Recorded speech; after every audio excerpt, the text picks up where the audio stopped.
You know, I'm speaking at a time when the world is under no illusions. If anybody thought that the war in Ukraine was too remote, too alien, they now know better. They now know that the bread that is eaten in Egypt, they now know that the bread that is eaten in Garowe, in Somalia, that the bread that is eaten in Nairobi, Kenya, is made out of grain from Ukraine. And that therefore, you cannot ignore that war. We now know that when Russia and Ukraine are fighting, then it will affect the cost of fuel. And if it affects the cost of fuel, then it will affect the cost of commodities which we use on a daily basis. We now know that it will affect the world's supply chain, and the things that we take for granted will be disrupted. Therefore, we have a keen interest, and Africa must have a keen interest.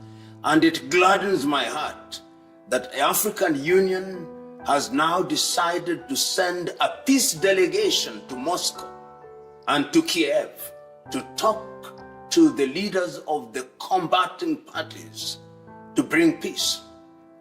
And I hope that Africa will begin to rise as a continent that can midwife peace, because peace is critical to African development in all its aspects, and history has demonstrated not once, not twice, but times without number that indeed the world is but a global village, and a war in what you think is geographically a distant land affects you in a very practical and real-time way.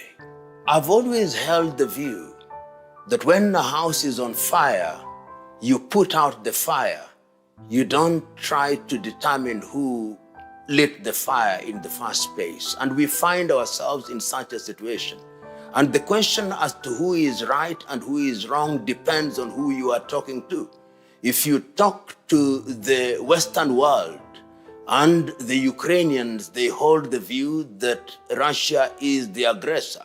And they are therefore actually fighting this war. The reality of this war is that Russia is fighting the entire Western world. That is the reality.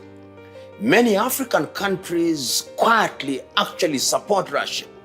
And they support Russia out of historical reasons.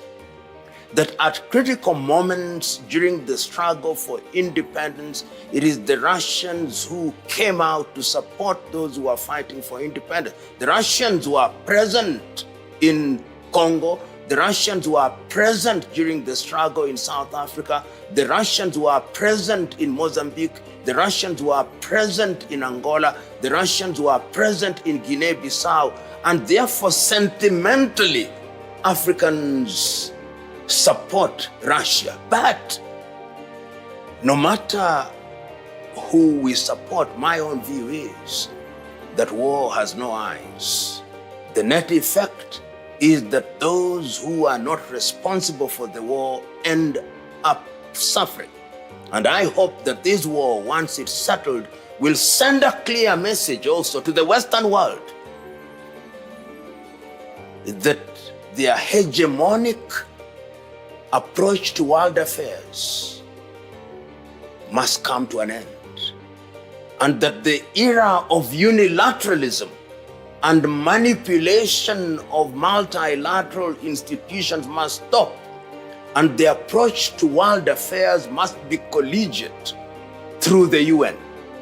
If they don't do that, then the Western world will find itself in a very difficult position, and the only thing that will protect them from the rest of the world is that they have nuclear weapons which they can unleash upon the rest of the world. And the writing is on the wall.